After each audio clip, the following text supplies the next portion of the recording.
People are going missing in national parks and forests all over North America under baffling conditions. In some cases, people will be looking right at someone, they'll turn around, and when they turn back, that person's gone. Or people will go missing and then turn up again in locations that are impossible to get to. One man, a former police detective named David Politis, discovered that there were thousands of these cases and no one was looking into it. So he began looking into it and started putting all of his findings in a totally fascinating book series called Missing 411. On today's video, I'm going to highlight 3 Missing 411 cases about people who went camping and then things went horribly, horribly wrong. But before we get into those stories, if you're a fan of the strange, dark, and mysterious delivered in story format, then you come to the right place, because that's all I do, and I upload 3, 4, even 5 times every week. So if that's of interest to you, please offer your seat to the like button, and then when they go to sit down, pull the seat out from under them. Also, please subscribe to this channel and turn on all notifications so you don't miss any of my weekly uploads. All right, let's get into today's stories.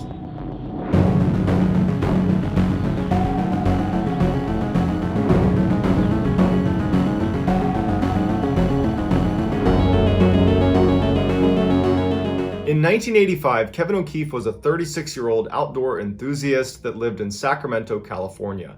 He loved being out in nature, going hiking and camping, and in fact, he had always wanted to go camping in Alaska. By the summer of 1985, Kevin was actually doing research on areas in Alaska that he could potentially go camping, and he settled on this area called Glacier Bay National Park, which even by Alaskan standards is particularly wild and totally remote. Kevin planned to go camping on his own, so he decided he would need to take a class on how to survive the Alaskan wilderness because he's going to be out there by himself and he's chosen this place that's incredibly rugged. So he actually enrolled and participated in a class teaching you how to go camping in Alaska. Then on September 20th of 1985, he flew from Sacramento to Juneau, Alaska, where he commuted his way up to Glacier Bay National Park. When he arrived at the park's headquarters, he went up and introduced himself to the park rangers that were working there. He told them he'd be over near the Wolf Point area, which was an area right against the water, and he said he was going to be here for about 3 weeks. He planned on leaving on October 10th. So everybody who works there is aware that there's this guy, Kevin O'Keefe, who's going to be by himself for almost 3 weeks camping near the water. No one in Kevin's family or any of the park rangers heard from Kevin for the next couple of weeks. But the whole point of this trip was basically to escape reality and go live in nature for a few weeks, so no one's raising any red flags. A few weeks later, on October 8th, which is 2 days before Kevin said he was planning to leave the park, which he told park rangers and they knew he was there, a couple of park rangers were in a boat patrolling some waterways around Wolf Point, which is the area where Kevin was camping.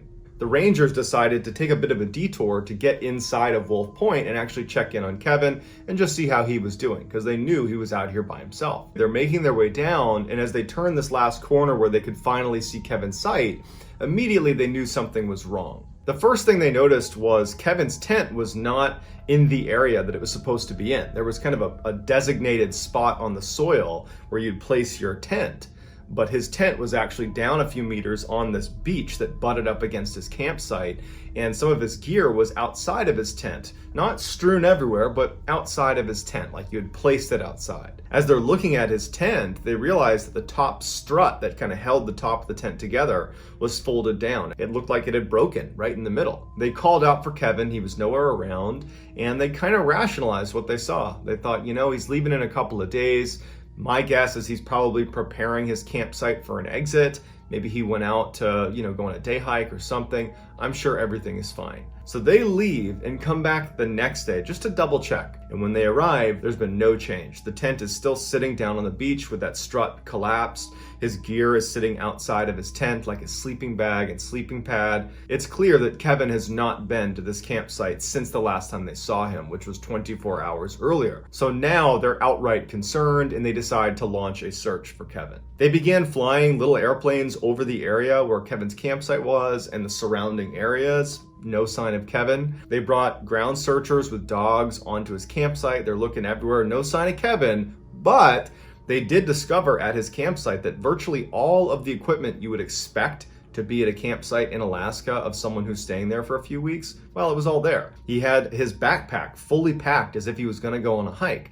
It had food, it had extra clothes and water. It was all packed right up against a tree. All of his sleeping equipment and his cooking equipment. And oddly, there was lots of food that Kevin still had left at his campsite that was out in the open. And no animals had touched it, which is a complete anomaly. As they began searching the outer areas of his campsite, dogs were able to locate Kevin's boots, his glove liner, and his hat. They were tucked away in this gully about a half-mile away from this campsite. That they were not visible to the naked eye. It took dogs finding it to locate these items. After finding these items, the early speculation was it looks like Kevin was attacked by bears or some other predator. But the park rangers, who knew this area extremely well and had seen other bear attacks, said, I don't think this is a bear attack because there's no sign of a death struggle anywhere at his camp. If you get attacked by a big predator, you're going to fight for your life to save yourself. You're going to grab onto things and flail around. It's fairly obvious, and there's none of that. There's also no blood or remains or any indication that someone was hurt in this space. And if an animal had come into this camp and attacked Kevin and eaten Kevin, they certainly would have taken the food that was out and about in the campsite. But none of the food was touched. As the investigation continued, rangers would say how strange it was that no wild animals are coming into this campsite. There's no activity. There's nothing in the area. It's like the animals are staying away from Kevin's campsite. When they couldn't find any sign of Kevin, the investigators went to speak with Kevin's family and asked them, did he have any signs that he was looking to end his own life? Do you have any information you can give us about him? And they said, no, he was really happy, well-adjusted, excited about this trip. He had taken a class to prepare himself for this trip. He told us that he planned on taking a couple day hikes, but no overnights. And he had no plans to meet other people while he was there. He was just looking to be on his own in nature. But after just a few days, they had to call the search off because there was no sign of this guy. He was just gone. Knowing that all of Kevin's gear was still located at his campsite means he did not leave to go on one of those day hikes that he had told his family that he might be going on. Because going into the wilds of Alaska without your gear is a death sentence. So Kevin must have been at his campsite when something horrible happened to him. But we know it wasn't an animal attack because there was no sign of that and no animals were coming near this campsite. So if it wasn't an animal attack, then what was it that caused his tent to shift down to the beach and have his gear strewn about on the sand and have his boots and glove liner and hat be located a half-mile away in some gully? And where's Kevin? In 2000, Patrick Whalen was 33 years old, and he was described as being an outdoor enthusiast, bordering on full-blown survivalist. He had hiked thousands of miles across the Pacific Crest Trail and had spent hundreds of hours camping inside of national parks, in particular the Glacier National Park in Montana. That was his absolute favorite place to go. In fact, he spent so much time there that the park rangers recognized him and knew him by name. On November 2nd, 2000, Pat was driving in Kiowa Junction in Montana when he hit a deer. Witnesses say that he stopped his truck, he got out, walked over to the deer, pulled it to the side of the road, took a pillow out of his truck, put it under the deer's head, and then he went and got food from his truck and put it near the deer's mouth, and then he just walked away. He abandons his truck. It's unclear whether his truck was not operational at this point or if he was just abandoning his truck, but either way, his truck would get towed the next day. 6 months after the deer incident, Patrick's father called the park rangers at the Glacier National Park in Montana, and he said, I haven't heard from my son in months, and I'm worried about him. I can't get in touch with him. If there was one place he would be, it would be at your park. Have you seen him? The park rangers, who again, they all knew Pat, they said, we haven't seen him, but we'll keep an eye out for him. A couple of weeks later, 2 of these park rangers are out on a routine patrol through the park when they come across a very odd scene. They saw this blue tent sitting in the middle of this campsite. There's no one around it, and the middle strut that held the tent together was collapsed. They yelled out to see if anybody was inside the tent to make sure everything was okay, but no one calls back. They walk over to the tent itself, and they can tell that this tent has been out here for some time. It looks very weathered and sun-bleached, but there's no tears in the fabric, and all of the zippers are shut. When they opened up the tent, there was no one inside, but there were all the things you would expect to find inside of a tent at a campsite. Water, food, stove, boots, clothes, it's all in there. But again, the tent is collapsed, and based on the pattern of sun bleaching on the outside, it had been collapsed for some time. When the park rangers filed their report about what they found, they noted that it was really odd that no animals had ransacked this tent, because clearly it had been sitting here unoccupied for a while and there was food in the tent, but no animals had touched it. Authorities show up and they begin searching the area for Pat. There's no sign of him. They bring out cadaver sniffing dogs. They don't pick up any scent. One of the issues they were up against was they had no idea how long it had been since he had arrived here and then subsequently disappeared, because they actually went to the tow yard where he had had his truck towed following hitting that deer 6 months earlier, and his truck was still sitting in the tow lot. So he hadn't claimed his truck. That was 6 months earlier, and here we are, and there's this tent in the middle of the woods, and we have no idea where he is. But the most interesting and terrifying thing that was discovered was inside of his tent, there was an empty buck knife case. So the sheath was there, no knife. David Paulides offers a very interesting theory about why it was there. He suggests that while Patrick was living at this campsite, he must have been in his tent one night and he hears something outside of his tent that apparently was formidable enough that he felt the need to take his knife out and go out into the open to confront it. He gets out. The mosquitoes were very bad in that area, so he probably hopped out, zipped his tent shut for a minute. He's standing there with his knife to confront whatever this is, and then he doesn't go back into his tent. Whatever was out there apparently got the best of Pat. But we can't just say he was attacked by an animal, because there was no blood, there was no remains, there was no sign of a death struggle in that campground, and the food that was in his tent was untouched. No animal had tried to rip open the tent to get to the food, something that animals do after they attack people at their campsites. So the million-dollar question is, if it wasn't a wild animal that he was getting out of his tent with his knife to confront, then who or what was it? And where's Patrick? In April of 1976, 19-year-old Stephen Thomas was asked by his good friend Bruce Weaver if he wanted to join Bruce and Bruce's 4 other friends on a hike in New York State. Steve didn't know these 4 others, but he really liked Bruce and he loved hiking, so he agreed to go. The mountain they were going to climb was Mount Marcy. It's one of the biggest mountains on the East Coast, and it's very rugged, it's very windy, the temperatures drop dramatically towards the summit. It's a dangerous place unless you treat it with respect. On the morning that Steve was leaving for this hike, his mother told him that she had a bad feeling about the hike and that maybe he should just cancel, because it didn't seem like a good idea to be hiking such a rugged mountain with people he didn't know. But Steve, who had a lot of experience hiking, said it was totally fine, he was eager to go, and that he would see her in a couple of days. On April 12th, 1976, the 6 men are making their way up Mount Marcy, and they get near the summit by about 3:30 p.m. in the afternoon, and even though they could have pressed on and made their way up to the summit, they were all really exhausted from the trip so far, and they decided they would make camp where they were and they would attack the summit the next day, and they were all eager to do that, with the exception of Steve. Steve didn't want to stop. Steve was sitting in Bruce's tent looking at the map of Mount Marcy, and he said to Bruce, "Hey, do you want to go for a quick walk with me? I just want to walk up the path a little ways." And Bruce was like, "No, man, I'm tired. Let's just go tomorrow."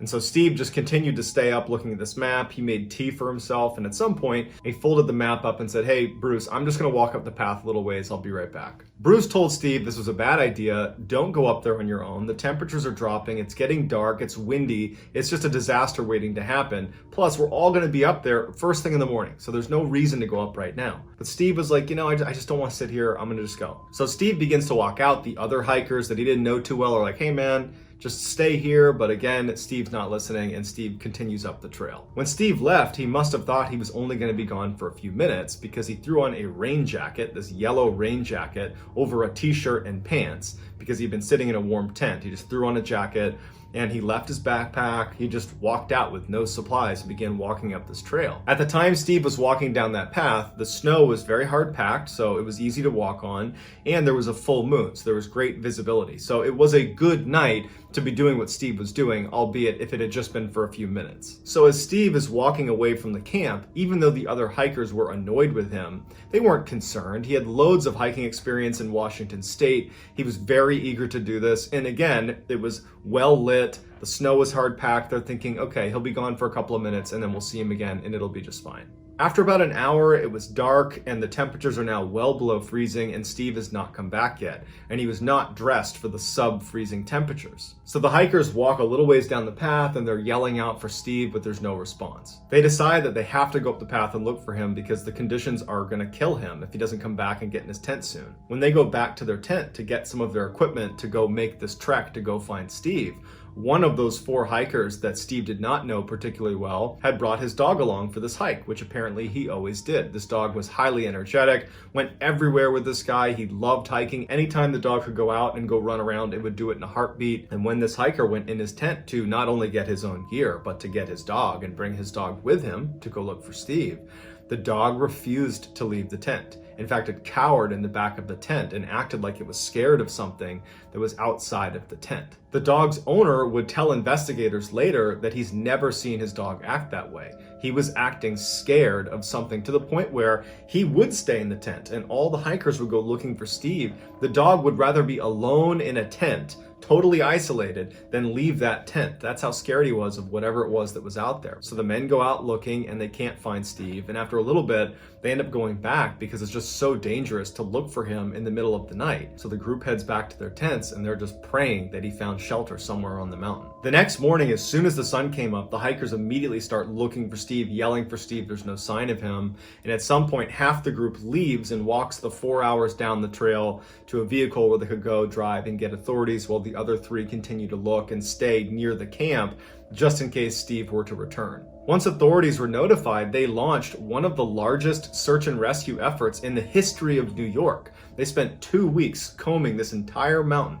Helicopters, dog teams, searchers on the ground, they are looking everywhere. There is no sign of Steve, even though he had this bright yellow jacket on. They can't find anything. He's just totally gone. After the official search was terminated after about 2 weeks, Steve's older brother, Bob, who is 26 years old, in amazing shape and very close with his brother Steve, he quits his job and moves to the Mount Marcy area and spent a whole year searching every inch of this mountain. Veteran park rangers at Mount Marcy would joke that Bob knew the mountain better than they did. Bob had apparently walked over 2,500 miles on Mount Marcy and had summited 600 times or more, and every time he would take a different route and search all along the mountain. He has looked everywhere and he can't find his brother. Although Bob would never find his brother, he did locate the remains of a hiker who had gone missing 3 years earlier, so he was able to provide closure for that family. So why did Steve feel the need to walk up this trail in the first place? And then what was the dog so scared of after Steve vanished? Because the dog never acted that way, but suddenly something was so terrifying on the outside of their tents that it abandoned its owner and huddled in the tent in fear. And then how could Bob have missed his brother Steve, who was wearing a bright yellow jacket, after combing every inch of this mountain? The only logical answer is that Steve is not on the mountain. But if he's not on the mountain, where is he? So like all of the missing 411 cases, we don't know what happened to these people, and we probably never will. But that doesn't stop us from theorizing about what could have happened to them. So get in the comments and give me your best theory about what's happening to these people. And not only will I get back to all the early commenters, I'll also pin the best comment at the top of the comment section. If you enjoyed today's story and you haven't done this already, please offer the like button your seat, and then when they go to sit down, pull the seat out from behind them. Also subscribe to this channel and turn on all notifications so you don't miss any of my weekly uploads. If you want to learn more about the missing 411 phenomenon, I would encourage you to check out the Missing 411 book series by David Paulides. He's the one who created Missing 411. He's the one doing all the research. He's incredible. I put a link below in the description of how to purchase his books. I've also included his YouTube channel where he talks about a lot of these cases as well. I also have a Missing 411 playlist that I've included in the description below. If you want to get in touch with me, you can direct message me on Instagram or Twitter. My username for both platforms is the same. It's JohnBallen416. I also have a ton of content over on TikTok where my username is MrBallen. If you have a story suggestion, please submit it to our subreddit. It's just called MrBallen. It's linked in the description below. I read that every day, and if I intentionally use your suggestion, I will absolutely credit you. So whether I see you on Instagram, Twitter, TikTok, YouTube, Reddit, some combination, I'm just incredibly thankful for your support. And until next time, guys, that's going to do it. See ya.